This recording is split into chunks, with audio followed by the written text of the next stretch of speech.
The following is a Hoop Ball presentation.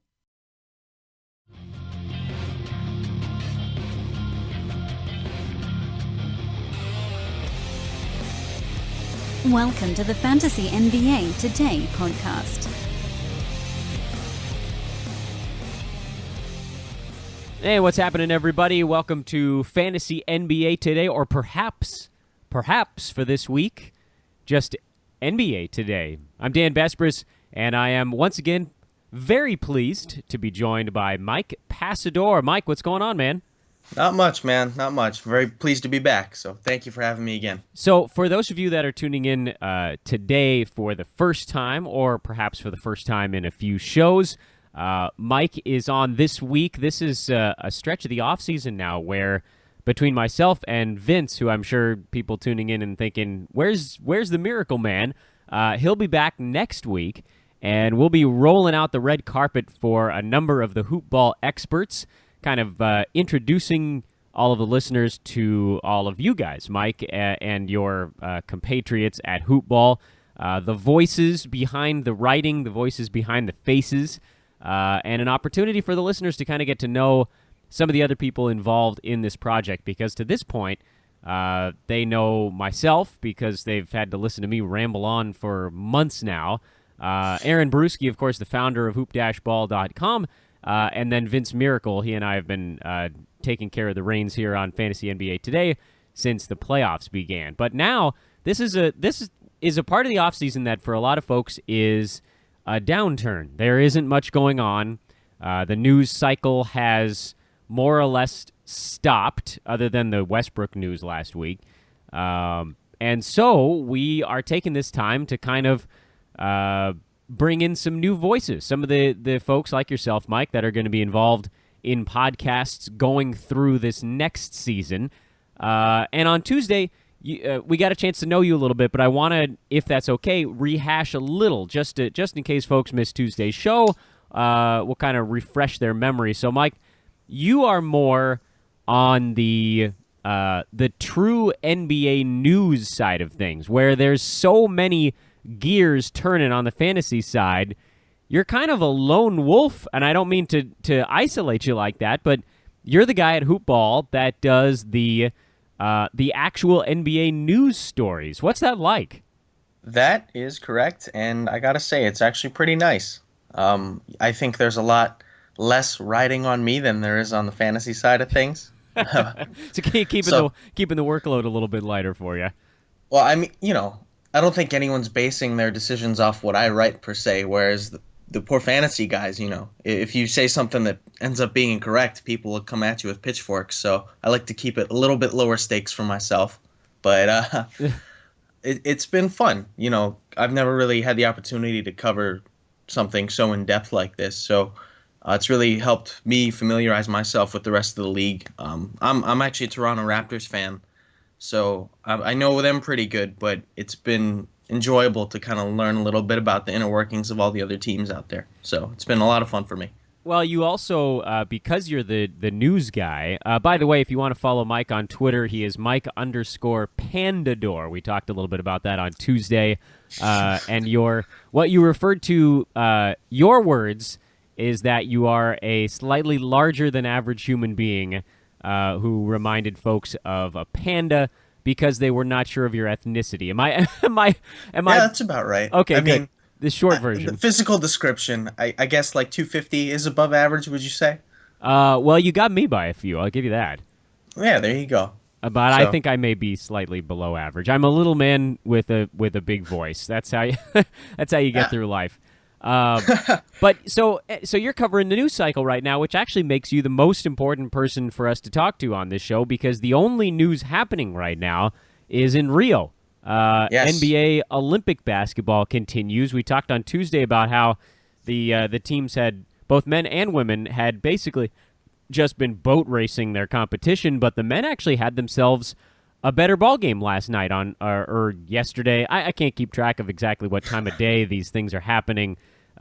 Between the time change and the tape delay, I have no idea what time USA played Australia yesterday, but they actually had a competitive basketball game, which is exactly what you said would happen. Yes, it was great. It was so great. Yesterday, even beyond the U.S., the other two games on the men's side were super competitive and came down to like the last 30 seconds or so. So it was really nice to finally see some close basketball. As much as I love garbage time, it's totally different when there's stuff on the line. So um, I So what was does it really mean? impressed with Australia Yeah, what do yesterday. these what do these games mean, Mike, in terms of how the team, how the brackets shape up, and what did you take away from some of those games? So right now they're still in the group stage. There's 6 teams per group, and the top four get through. So really, the games yesterday were from Group A, and as much as I've been impressed in fleeting moments with Venezuela and China, you kind of know who the top four from that one are. So really, that they're the top four teams are just jockeying for position, and it so happened that the top four teams were all playing each other yesterday, with Australia and U.S. and France and Serbia. So as far as takeaways, Australia looks really good. I think a lot of people forget that they have as much NBA talent as they do. They're starting fives, all NBA guys, and there's some matchup problems there for them if they happen to run into the U.S. again in the gold medal game, especially with Aaron Baines at the four. He just can't guard Carmelo Anthony like we saw yesterday. And even if they draw up something to switch another player onto Carmelo, Aaron Baines just can't cover anybody who's not named DeMarcus Cousins or DeAndre Jordan. So So that'll be a big issue for them. And then in the other game, I'm pretty disappointed with France. They just look bad. I know they pulled out a win, but they were in control for the entire game and really just couldn't put Serbia away at all. They were up 20-4 after like the first 4.5 minutes, and they really just kind of let Serbia hang around. And Serbia actually came all the way back and took the lead late in the fourth. And I don't know if you saw it, but Tony Parker hit a long two fadeaway off a scrambled play with about 30 seconds left to give France the lead and eventually the win. But they just don't look at all like we're accustomed to seeing them. A lot of sloppy turnovers, just a lot of forced stuff that doesn't make me feel good about them once they get out of the group stage. what do you attribute that to? Why is France out of sorts? Do we know if there's something that happened with their practice schedule or? I actually don't know. I mean, it's interesting to me because they look like they just get blasted whenever their starters come out. And it's not for lack of depth. They have some decent depth. A guy like Joffrey Laverne, who plays for the Nuggets, actually played pretty well yesterday. He put up 12 points on a really efficient night. But I don't know if it was a bad matchup or what. Or Serbia played a really smart game defensively, but it's been a common thing. They turned the ball over 23 times against China as well, and a lot of that was garbage time. But some of their backup guards, I think Thomas Wartell is his name. I think he's number 4, but someone can check me on that. I don't, just kind of Mike. I gotta tell you, I don't think anybody's gonna check you on that. Well, then his name is Thomas Wartell, and he wears number 4. So, That sounds good. but every time he gets even the notion of a trap in his mind, it looks like he just freezes and throws it, and flings the ball to a spot where he thinks someone will be, and it's not going to fly against better teams. So let me ask you this question about the U.S. now, turning it back to the hometown kids.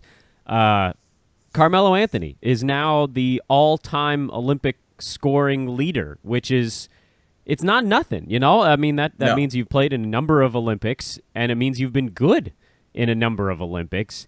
And I can only ask, and I mean, this is really like talking head type of question, the stuff that we usually don't get a chance to discuss on Fantasy NBA Today, but why, Mike? Why is he so good in the Olympics? Forget Aaron Baines for a minute. We know why he was able to score yesterday, but why is Carmelo the man on the international stage, and he becomes, I mean, he's still an awesome basketball player, of course, Oh, yeah. in the NBA, but I mean, he's a man possessed in Olympic games. Why does that happen?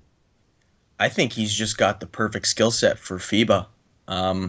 He's big enough to kind of play that 4 spot, and you kind of see it trending in the NBA to have the stretchier 4 who can really space everything out. But just other countries, I don't think they have the personnel to handle it. You either have big lumbering guys like Aaron Baines, or you have super undersized guys that just can't deal with Carmelo's size. He's really just the. If you had to build a FIBA player from the ground up, I think you'd wind up with Carmelo Anthony. I really do. He's just got everything cooking for him here. And he might be helped by the shorter 3-point line, but he's going to score no matter what. He's just too good at this stage. Yeah, it's awfully impressive what he's been able to do when you consider the fact that by all accounts, he is. Let's see if we can pick a number that's not going to get the masses to pick up their pitchforks. But I mean, would you even call him a top 10 NBA player anymore? I mean, to me, that's like right where he's settled, and the fact that he leads all Olympic scorers in history is sort of a weird mismatch in my mind. Yeah, no, I don't personally think I would go top 10. I wouldn't fault you if you did. He's just not my cup of tea personally. I think that he's like a perfect second guy, or like a 1A guy on a really, really, really good team.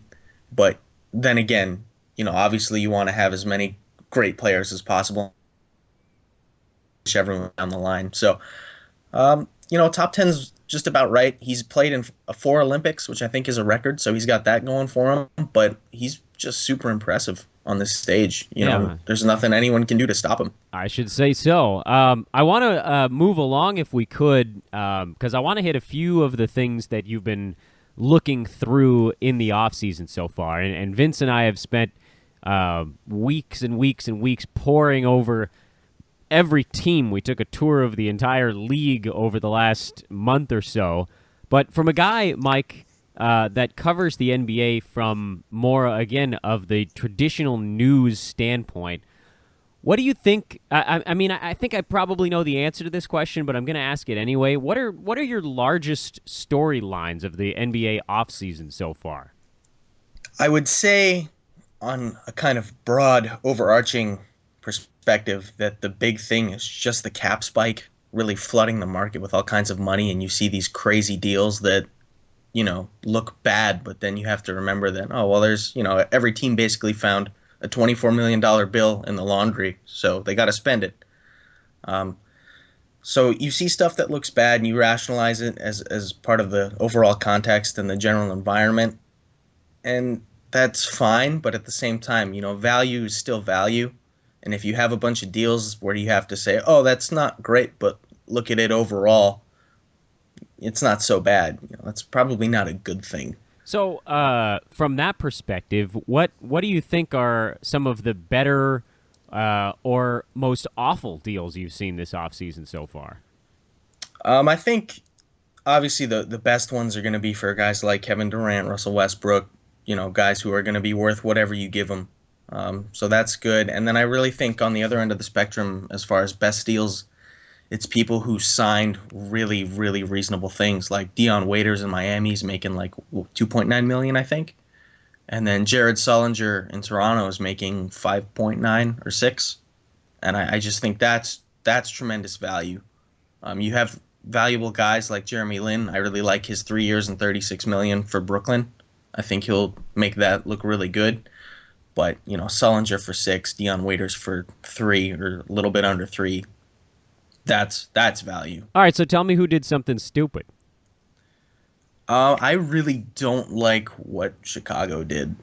How come? I don't get it at all. Elaborate, please. Chicago, I don't know if they have like an insider in the league office and there's going to be a rule change where there's 2 or 3 balls in play at the same time, but Dwayne Wade, Rajon Rondo, and Jimmy Butler all kind of need the ball. And I just don't know why you would bring in someone who can take touches away from Jimmy Butler, especially given Chicago's own win trajectory and the aging curve for Dwayne Wade and Rajon Rondo. It's just, I'm not quite sure what the Bulls are trying to do. What team do you think, or teams, had the worst offseason signings, just like from a financial standpoint? Oof. That's a tough question, I know. I'll say Chicago for those 2 deals. I think that's just too much money for guys that don't fit. And then I will also give the Lakers a shout out for Timofey Mozgov. And that's not to overshadow the solid foundation that the Lakers now have. And I think they're kind of going in the right direction. But you can do so much better with that money. So where do you see the salary cap discussion going from here? I know that there's going to be more changes in it. It's supposed to go up again in the not-too-distant future.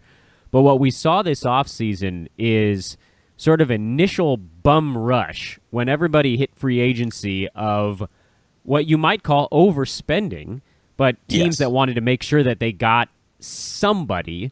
And then as the offseason started to wear on a little bit, you saw more of the deals like the ones you talked about with Waiters, with Sullinger, where the money was bigger than it might have been a couple years ago, but not crazy. So what are kind of the implications of this all moving forward? Are you going to see these same kind of spikes and valleys in it, or are teams starting to figure out what the numbers actually mean now?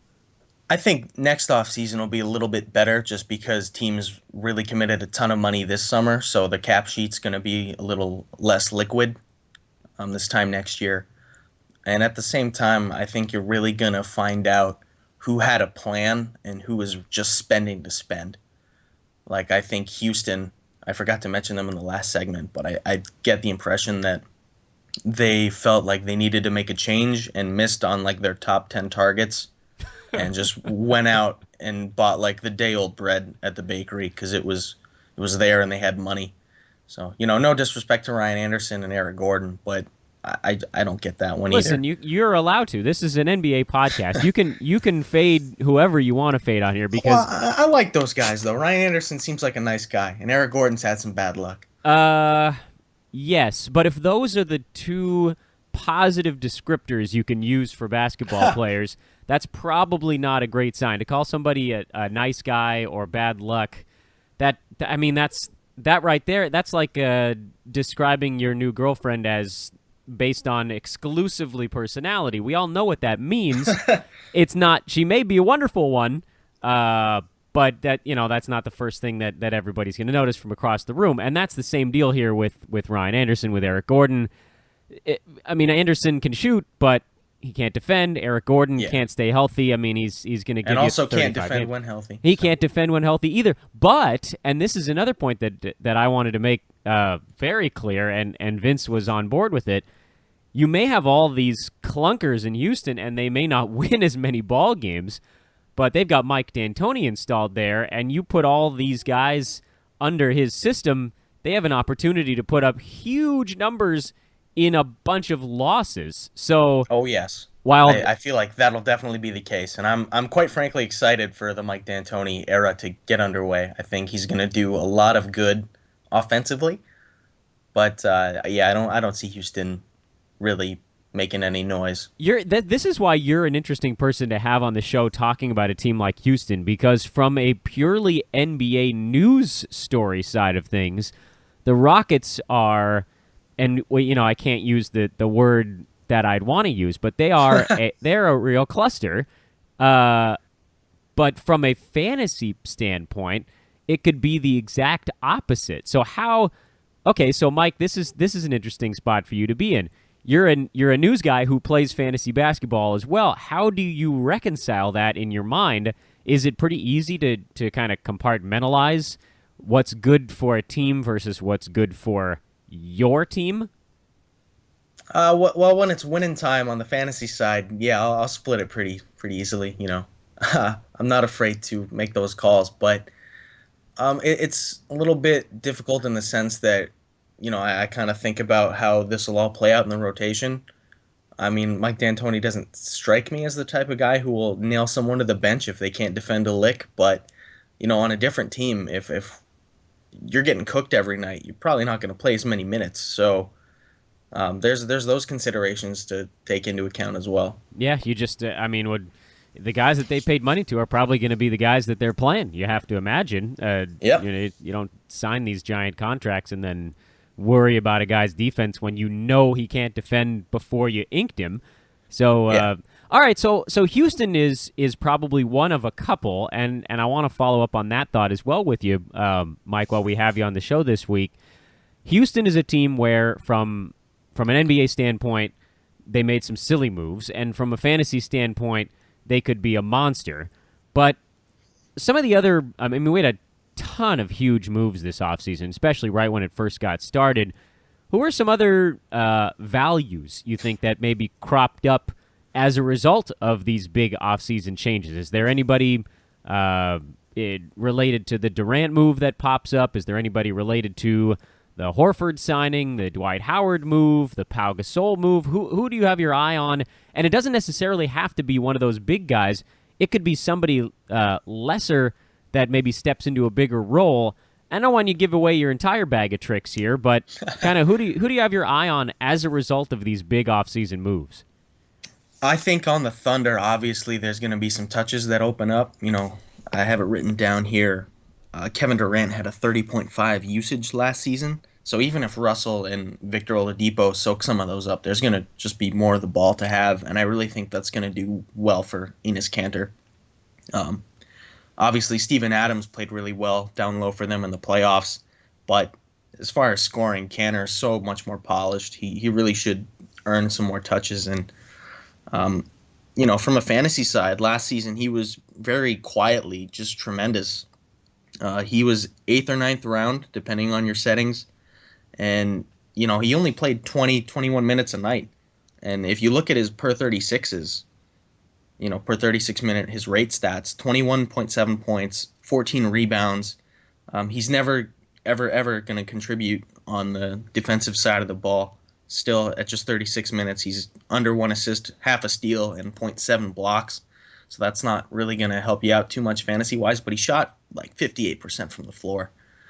Even if he doesn't hit 30 minutes, even if he's up to 25, 26, maybe 28, to have someone who can get you a sure double-double and really bring up your percentages, I think Enes Kanter is going to do really well for himself. Yeah, and durability, too. So yeah. if you're talking about a full-season roto league, that's a bit more important than, I guess, head-to-head, where you could just sort of bury a guy who's injured for a week or two right. and kind of tread water until they get back. But, in a roto league, you want your top guys to be the ones that are in there every night. So that right. goes a long way.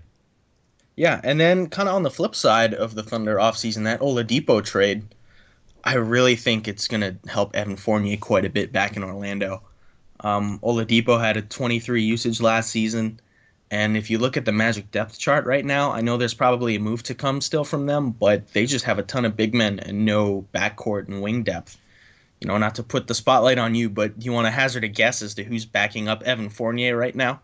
Well, who would you call his backup? Is Mario Hezonja technically the shooting guard second string? Well, I believe he's technically a 3, but I have him there, as well as Jody Meeks. So that is what's behind Evan Fournier right now. And he had a pretty good season last year, so that's yeah. kind of a nice foundation to build on. Oh, yeah, no, definitely. I think that he'll also do well just with Frank Vogel in town. I think there's going to be a lot more consistency in the rotations than you get with Scott Skiles, who's just kind of a madman with a blender. How could there not be? Yeah, so, there's no one there with him right now. Obviously, there's probably a shoot-a-drop with like a Vucevic trade or something like that, but Orlando has like 6 big men and nobody in the backcourt. So it's kind of looking like it'll be his show. Yeah, so I'm going to ask you the one big question here, and then we'll wrap it up. This is the biggin'. With all the stuff that's gone on this offseason, is Steph Curry still your number 1 draft pick in fantasy sports? No. Not for me. For me, I think I'd go Russell Westbrook. Although that might be my heart talking a little bit, just because I want him to go scorched earth and just take it to everybody. Who's your number 2 guy? Is it James Harden? Yeah, number 2 would be James Harden. Yeah, so I think there's general consensus among that now, at least folks that I've talked to, that's your 1 and 2. And the question, I guess, is maybe durability. Again, is Westbrook going to go so hard that he misses 3 or 4 weeks over the course of the year? And we've seen that James Harden is a guy that will play through quite literally anything. I mean, you're going to get 79 to 82 games out of him pretty much every single year, and you're almost never going to have to worry about it. Knock on wood, of course, a freak injury notwithstanding. To me, that's the only question between 1 and 2 is do you think you can get 76 or more games out of Russell Westbrook? Yeah, that's a fair point. I personally think he'll be all right this year. I think this year, kind of on a personal level, he'll be motivated to play through just about anything short of losing a limb. So, I'm hitching my wagon to him if I can get that top pick, but you really can't go wrong. So what round do you think Russell Westbrook would go in if he lost his left arm? 4th round? Ooh, depending on who my first 3 picks are. Yeah, I might reach in the 3rd. Reach in the 3rd for one-armed Russell Westbrook. Mike, any final thoughts? I wanted to make sure that you got a chance to sort of strut your stuff here on the news versus fantasy side, but I also want to make sure that this is your week here before we hopefully get you on more regularly as the 2016-2017 season approaches. So before I go through the long legalese here on the sign-off, any parting thoughts for your week on Fantasy NBA today and looking forward to a season to come? I would say that just kind of given everything that happened this summer, you're also going to see a lot more patience next time out. I think this year, like you said, teams that waited a little bit got really nice deals. Not to harp on my Raptors too much, but I really love Jared Sullinger for what he cost. I think that staying patient and kind of waiting for the market to develop and come to you is going to be the way to go. And I've got a whole list of stuff on Sullinger here that makes me pretty happy and optimistic, but that'll be for next time. Actually, you know what? Let me ask you one more question on your Raptors. Since that's a team that you've kind of got yourself tuned in on, do you see that power forward spot still being a pretty even split, or do you think one of those guys actually emerges as a 28 to 30-minute guy? I think if anyone's going to earn the minutes advantage, it'll be Patrick Patterson, but he'll still come off the bench just because Dwayne Casey is very into concrete rotations. But really, if you're looking at the starting lineup, I think Sullinger's a decent fit. He's obviously slow, much like Luis Scola was, and that's not ideal to have next to Jonas Valanciunas, who's pretty glacial himself. But I think there's a little more athleticism and just a little more offensive talent there, or a lot more offensive talent. And probably a little bit better at boxing out. Jared Sullinger may be the king of box outs. I mean, with that much girth, you got to take advantage of it, right? Throw it around a little bit. So would you draft either Patrick Patterson or Jared Sullinger, or are those both guys to sort of slap on the waiver wire watch list? I think Patterson's the guy to stick on the waiver wire just because when he comes in the second unit, the Terrence Ross is kind of the designated gunner. So Terrence Ross is going to take a lot of those shots, and a lot of the penetration is going to come from Corey Joseph. Patrick Patterson just really didn't score a ton. His shooting dipped last season, so I think he's someone that you can pick up for free if he starts going. But Jared Sullinger is a guy that I'm going to try to have on every team of mine. Oh, interesting. Think as a late pick, he's well worth it. I mean, if you just look, he's taking Luis Scola's spot in the starting lineup. So last season, I broke it down. Sullinger took 99 threes from above the break and shot 28%. He took 2 from the corners, only 2 all year. He made 1, but percentages on a sample of 2 doesn't mean anything. And then you look at Scola in Toronto's offense. He shot 76 above the break threes and 84 from the corner. So Jared Sullinger might not be a great three-point shooter, but I really think he's going to get helped out by the fact that the offense kind of turns him into a catch-and-shoot guy from the corner late in the clock. I really think that he's got a great opportunity here just to kind of step right in, and there can be almost a seamless transition, and he's going to get himself some easier shots. Well, that's excellent information. I'm glad we poured into it. Everybody, that was Mike Passador, our guest for this week on Fantasy NBA Today. Again, you can find Mike on Twitter. That is Mike_Pandador, Pandador. That's after the underscore. Mike, thanks so much for coming on this week. Oh, thank you for having me, man. I am Dan Bespers. This was Fantasy NBA Today, a hoop-ball.com presentation. They are at Hoopball Tweets on Twitter. I'm at Dan Besbris on Twitter. Next week, Vince Miracle will be your host, and we'll start rolling out the red carpet again. Right now, I'm going to curl it up, tuck it in the closet for 5 days, and you can meet some of the other hoop ball folks on next week's program. Hope you enjoyed this week. The Fantasy NBA news cycle continues on Tuesday. Have a great weekend, everybody. We'll catch up with you soon.